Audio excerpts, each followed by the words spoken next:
Hello and welcome to the Real Talk Podcast with Kelly and Avery. We're your hosts, Kelly Berger and Avery Roberts. We are two rare ladies living with congenital muscular dystrophy, CMD. The show where we amplify voices, break down barriers, and celebrate the power of disability identity.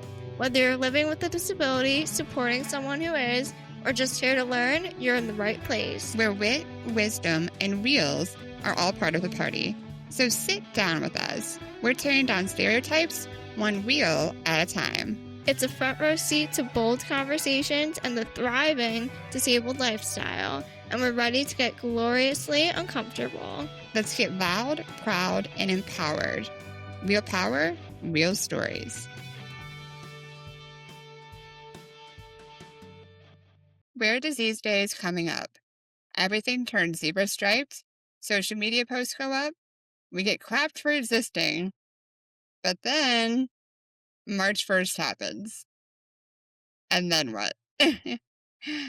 This episode is dedicated to Rare Disease Day, and we go into a little bit deeper about the performance of awareness and the gap between visibility and actual support. So we're going to talk about what Rare Disease Day claims to be versus what it feels like for patients and families. Rare diseases are individually rare, but we are all collectively common. We all feature and usually experience diagnostic delays, lack of treatment, insurance barriers, and just a disclaimer here that this is not a feel-good episode. It's about lived reality, systems, and survival. That was powerful, Kelly. Wow. That was a great intro. But yeah, Rare Disease Day is kind of mine and Kelly's and the rare disease community's Super Bowl. It's a really exciting time. It's the time that the rare disease community can kind of take over everything. You know, like Kelly said, you see all the, the purple, pink, and red, and not red, purple, pink, blue, and green. You see a lot of the buildings lit up for the rare disease community. It's the time that the rare disease community just kind of gets the spotlight. So it's definitely our Super Bowl. But like Kelly said, like, is that really it? You know, come March 1st, is that where it ends? We're just really excited to dive into it and talk about our feelings on that. And for those of you who don't know, Rare Disease Day is usually the last day in February. Because when it's a leap year, February 28th is technically, February 29th. Right? Yes, extra day, plus one. Yeah, Plus one, yes, 29th. February 29th, is, a rare day. So we consider that Rare Disease Day in whatever year. It's not a leap year. We just count the last day, which is usually February 28th, as Rare Disease Day. And that whole week leading up to it is Rare Disease Week. So it's a really exciting time. It's a time that I think the rare disease community feels very united. And yeah, just really excited to get into it, right, Kelly? Yeah, for sure. I think we want to also highlight the mascot of Rare Disease, right, which is the zebra. And for those that don't know, that if you actually look at a zebra, none of the stripes are all the same. Just like all of us living rare are we're all different. We're not the same. I love that that's kind of our little mascot, the little zebra, black and white stripes. Yeah, hopefully that resonates with people and that some you see a zebra realize that, that is rare. So, and just like us. Yeah, well, zebras for sure. All right, so let's start with the basics because rare disease sounds, the word rare disease, or not the word, like the phrase rare disease sounds self-explanatory, but it's actually way more confusing than most people think. So rare, as its own word, doesn't mean 1 in a billion. In the US, at least, a rare disease is technically anything that affects fewer than 200,000 people, which sounds small until you realize that there are over 10,000 known rare diseases. So, although our community is considered rare, we're not so rare at the same time, meaning collectively, rare diseases affect tens of millions of people, which is like insane when you think about it. But that's not niche. That's a very, crowded room of people that are usually not accounted for, and that no one planned seating for. Um, and yet somehow rarity gets translated as um like insignificance in a way. Like, oh, that's rare, so probably not so serious. Right, Kelly? Yeah, no, for sure. Yeah. Um, agreed. Yeah, rare means uh untreatable and not taken seriously, just like you said. Yeah. Um, so let's run through some myths we'd love to just clarify. Myth one, rare means mild. Absolutely not. Many rare diseases are progressive, they're degenerative, they're complex, some are even life threatening. Rare does not mean like it's a cute little, inconvenience, so that is not true. Um, Another myth is rare means untreatable. Some are, yes, but many could be treated if there were funding, if there were research, or if there are even interest. Some rare diseases, because they are so rare, are considered an orphan disease, which means that they get like the highest priority sometimes in pharma, or in research. So untreatable often really means like not profitable enough sometimes. So that's that one. And myth three, um, the most damaging one really is rare Hurtful. mean hurtful. Rare means you're alone, which is wild to me, especially with all the stats that we just listed off. But that also then leads me to the diagnostic odyssey, where you get bounced between specialists and tested for everything, except the thing you actually have, of course. And occasionally told, well, I've never seen this before. I think we've all been told that before. Which sounds exciting until you realize, like, it means cool. I'm like an experiment in a way, and it's like they even say, like, it's like someone says to you, like, "Congratulations, you're, a medical mystery. Please enjoy your prize of, you know, very few to zero specialists and a, $4,000 deductible." It's Yeah. Nobody can help you. no, You're back to exactly. zero, back to square one. Yeah, Uh, yeah, that's not a prize. It's yeah. And then also, I just don't want to skip over medical gaslighting. I think it's something that isn't talked about enough. Um, and it's also just kind of the slow, erosion of trusting your own body because someone in a white coat told you it wasn't real. And being rare often means being fluent in your own chart, in your own body, in your own condition, and also advocating constantly for yourself. Um, and just, I feel like learning way more medicine than you ever wanted to, nor kind of what you ever like. Did you ever think that you would practically go to medical school just for living? With a disease like it is insane. The Yeah, experts, where's our degree, right? Give me the exactly. degree because I'm more fluent in that than you, doctor. Sorry. Yes, Not sorry. preach. Yeah, exactly. Oy vey.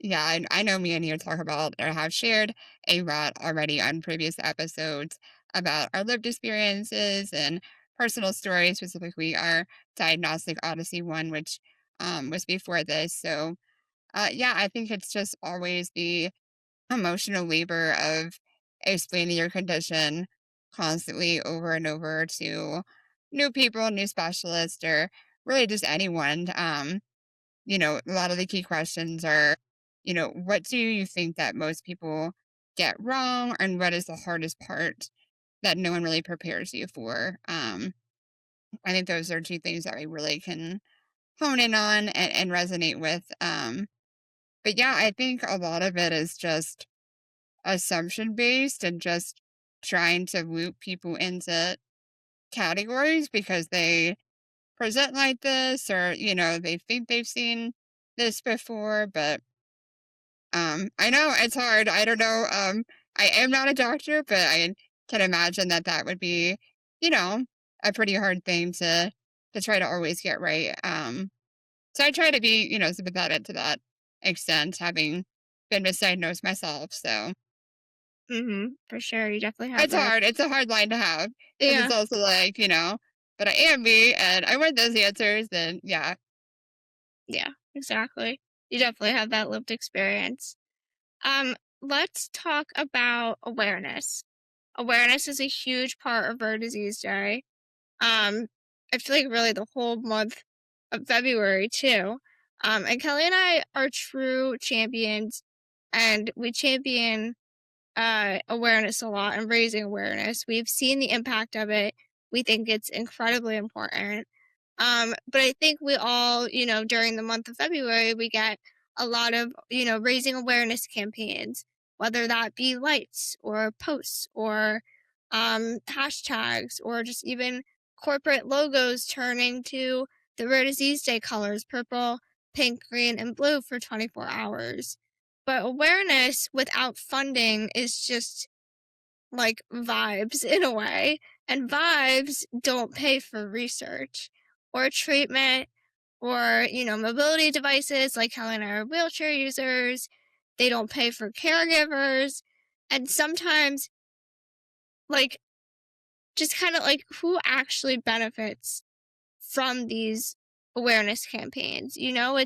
It's really the organizations, especially the patient advocacy organizations. Sometimes it's companies, sometimes it's people who want to feel like they, have helped, that they, have uh added to the effort without, having to actually change anything.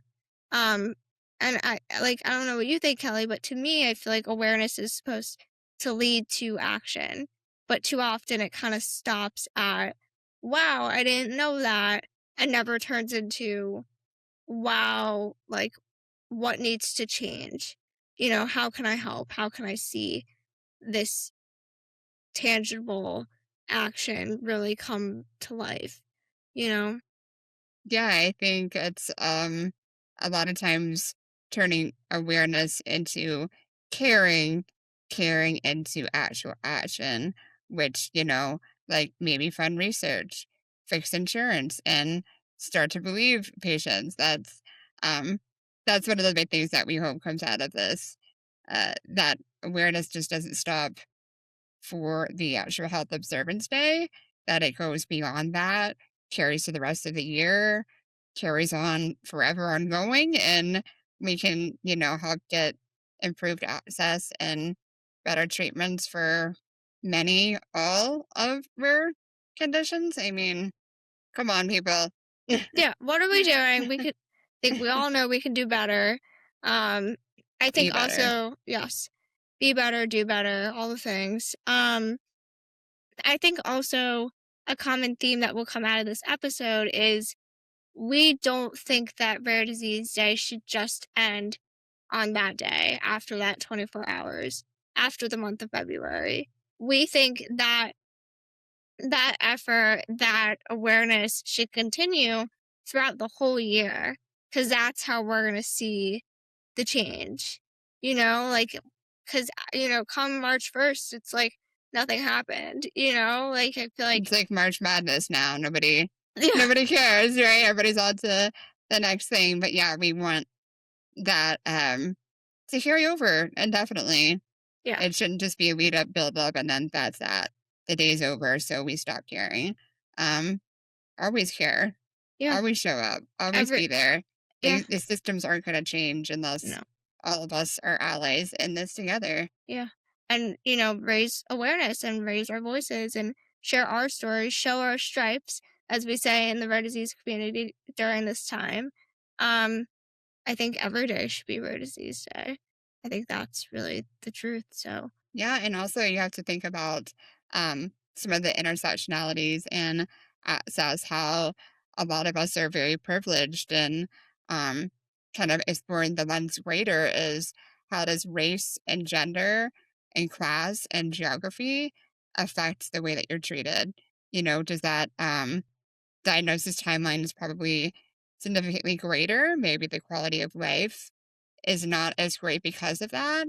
And they're not also able to participate in research and don't even like get started on disabled people who may be undocumented or in rural areas that are just generally forgotten about or that may identify as trans or gender diverse. There's a lot of us out there, and um, it really is about equal access for all of those people just because they live in a certain area or are experiencing other things in life. That doesn't mean that they are not worthy of those here and the same access to things. Definitely something to think about. Yeah, for sure. Hope, we're getting the wheels turning a little bit, um, with this episode. Uh, so let's talk about what actually helps. I think number one is funding, whether it be federal funding, you know, other sources of funding. I think just real sustained funding for research and treatments, and not just for the diseases that affect, the larger, more profitable populations. Do you have anything to say about that, Kelly? Yeah, I think it's hard. I know when you see these rural areas and suburbs and hospitals, there's just not a lot there for them. I really think that if there was more focus on also helping, like, I guess really it is about transportation and just getting people to these specialists and to, you know, documented in the charts about their conditions. I feel like there's just so many of us out there, but they're undiscovered. So it's just like finding these people because, um, what does the ideal rare patient look like? Right? Like they could Mm, be anywhere and everywhere. We don't know until we have those numbers and people. yeah. I think a lot of the smaller communities within the rare disease communities, so more of the disease specific communities, I think we all feel the same challenge of that we feel like there are more of us out there, but they're just not diagnosed yet. So I think although a lot of people ask all the time, like, what's the prevalence? Like, how many of you are there truly out there? We can give a number, we have an estimation, but we don't think it's true. We think that there are definitely more of us out there. So that's a really interesting point to bring up, Kelly, for sure. I mean, what does it say? Does it take putting our experts like out of the country, out of the wherever, and just driving Right. around? Because I really think that they could discover a whole new, many of us, but it's just like the local doctors are not well versed in that. So, Yeah. how do we fix that gap? Yeah, exactly. I think also policy changes, especially just insurance coverage that makes sense, faster diagnostic odysseys or pathways, access to specialists who actually know what they're doing. I think it really starts with that, with our lawmakers, with meeting with our legislators. During Rare Disease Week, there's an event called Rare Disease Week on Capitol Hill, hosted by the Every Foundation for rare diseases, and it's down in Washington D.C. Kelly and I have participated um, for many years, and it's truly like our favorite time of year. It's a time to really network with the rare disease community, as well as given the opportunity to take over Capitol Hill, meet with our legislators, see people who probably look like you, who are experiencing the same thing, who are going along the same journey as you, meeting with their members of Congress, building that relationship with their office, and then also just humanizing the issues that affect the rare disease community every single day. Um, I think we've definitely seen that it's really important to connect and relate public policy back to rare diseases. Um, and so that's a really empowering and incredible event. Completely recommend to anybody. You don't even have to like know how to share your story, even though I believe that you're your own you're the expert in your story. That's what I tell everybody when they are getting nervous, about meeting with their legislators. Um, you don't have to, be a big time speaker or anything. Um, it's just truly an empowering event.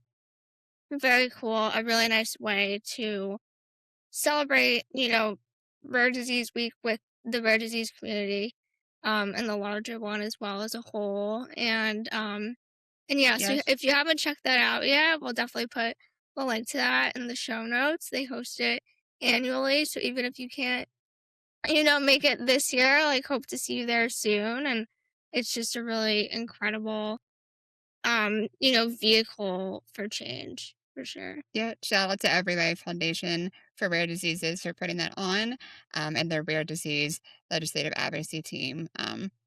Great people. They put on a really great event. They educate you. So like you said, if you don't know anything or nothing about the policies or what to advocate for, they will host amazing seminars on um, what exactly those meetings look like. And yeah, just it's a really good time, really fast paced, but you learn a lot. You make so many new connections.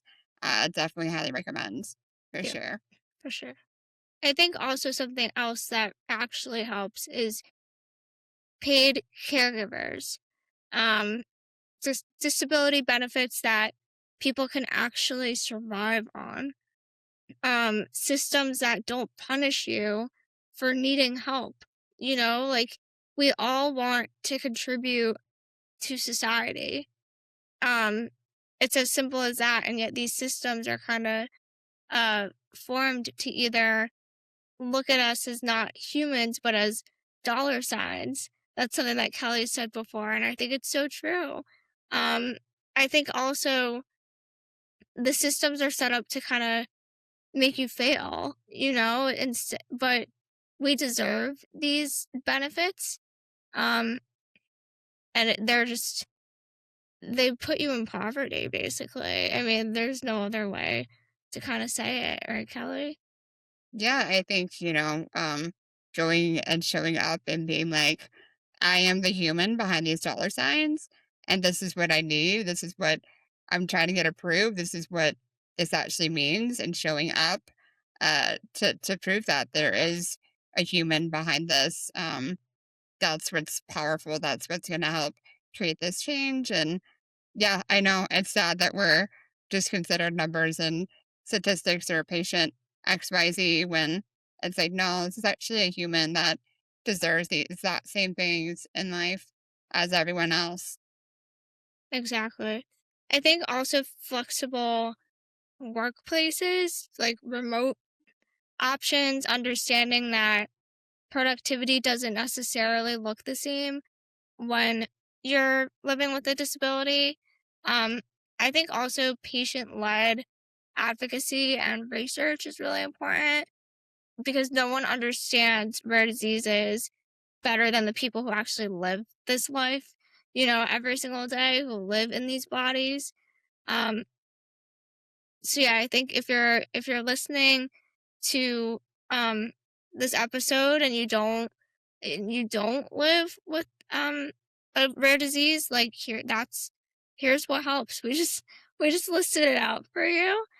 And I think just um ask like what do you need? What can I do to help? And mean it enough to want to hear an answer, and I think also just show up after Rare Disease Day ends when the lights change back, to not to purple, pink, green, blue, or when the zebras, go away or whatever.